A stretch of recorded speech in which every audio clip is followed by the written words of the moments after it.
যন্ত্রণা সাত সমুদ্রের পানি দিয়ে তৃষ্ণা মিটবে না। সাকারাতের বিছানাতে কি যে যন্ত্রণা সাত সমুদ্রের পানি দিলে তৃষ্ণা মিটবে না।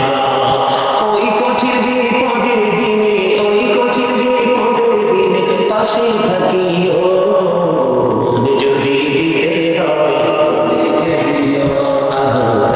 যদি দিতে হয় নবীকে দিও।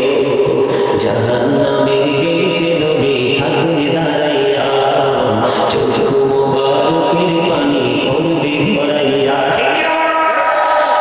জাহান্নামের গেটে নবী থাকবে দাঁড়াইয়া, চক্ষু মোবারকের পানি পড়বে গড়াইয়া। সেই নবীকে ভালোবেসে, সেই নবীকে ভালোবেসে দরুদ পড়িও। মন যদি দিতে হয় নবীকে দিও। আপনাদেরকে বন্ধু একটুখানি মনে করিয়ে দিলাম, এই জায়গাটা থেকে আমি একটু উল্টো দিকে যেতে চাই। কবরে যদি আপনি পুঁজি নিয়ে যেতে না পারেন, কি নিয়ে? কবরে যদি আপনি আপনার পুঁজি নিয়ে যদি যেতে না পারেন, তাহলে বন্ধু আপনার মতো হতভাগা কিসমত আর কারো হবে না। বন্ধু একটুখানি আমি আলোচনা করবো, শুনবেন? ছোট্ট করে একটু বলবো। ও বন্ধু, আমরা সারা জীবন শুনেছি শুধু জাহান্নামের কথা, সারা জীবন শুনেছি শুধু আমরা কবরের ভয়ঙ্কর পরিস্থিতির কথা, কিন্তু কতটা ভয়ঙ্কর হবে এটা আমরা আজও পর্যন্ত কেউ আইডেন্টিফাই করতে পারি না। ঠিক কিনা বলেন? আর একটু মহব্বতে বলেন, ঠিক না ঠিক? বন্ধু, আল্লাহর হাবিব সরকারে দু জাহান ছোট্ট একটা টপিক বানিয়ে দিব আপনাদেরকে বন্ধু। আল্লাহর হাবিব সরকারে মদিনা তিনি বলে দিয়েছেন, হযরত আবু হুরায়রা রাদিয়াল্লাহু তাআলা আনহু থেকে বর্ণিত। আমি এতক্ষণ কিন্তু বন্ধু ওই যে রাসূল বলেছেন কবরু জাতুম মির রিয়াদিল জান্নাতি আও হাফরাতুম মিন হুফারিন নার, আমি এতক্ষণ কিন্তু জান্নাত নিয়ে আলোচনা করেছি।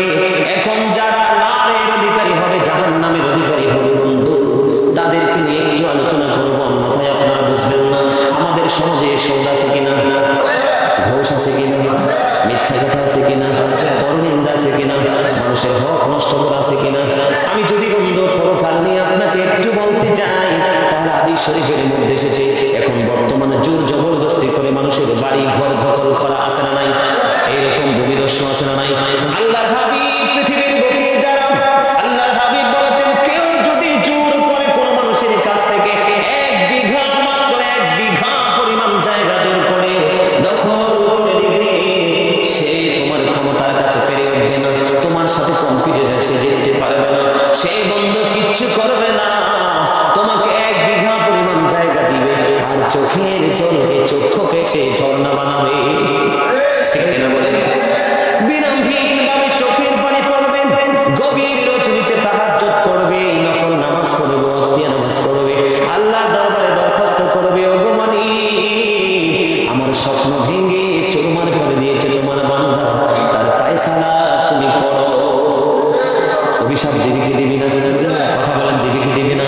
আমি আপনাদেরকে একটু ছোট্ট করে বলতে চাই, যারা জালেম, যারা অত্যাচারী, যারা ক্যারেক্টারলেস মেন এবং ক্যারেক্টারলেস পিপল, যাদেরকে বলা হয় চরিত্রহীন মানুষ, চরিত্রহীন জনগণ, আমি তাদেরকে বলতে চাই, আমার কথাটাকে তোমরা অন্য মাইন্ডে না নিয়ে তোমরা পজিটিভলি নিবে, তাহলে তোমাদের কাছে মধু মনে হবে যে হুজুর আমাদেরকে ভুলটা ধরিয়ে দিয়েছে।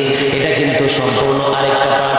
আল্লাহ সূরা ইউনূসের মধ্যে বলেছেন ইন্নাল্লাহা লা ইয়াজলিমুন নাস, আল্লাহ বলেছেন আমি আমার বান্দার উপর জুলুম করি না, অত্যাচার করি না, শাইয়া ওয়ালাকিন্নান নাসা আনফুসাহুম ইয়াজলিমুন, বান্দা নিজেই নিজের উপর জুলুম করে। কে বলেছে? কথা বলেন না কেন? আল্লাহ বলেছেন। আল্লাহর বান্দার উপর কি করেন? আল্লাহ doesn't wrong his slave, we are the ones who do wrong. আল্লাহ বলেছেন আল্লাহর বান্দার উপর আল্লাহ অত্যাচার করে না, বান্দা নিজেই নিজের উপর অত্যাচার করে। জোরে বলেন না নাউজুবিল্লাহ। যারা জালিম অত্যাচারী হয়েছে আল্লাহ তাদেরকে সাবধান করে বলেছেন ওয়াল্লাহু লা ইউহিব্বুজ জালিমিন, আল্লাহ doesn't like the unjust।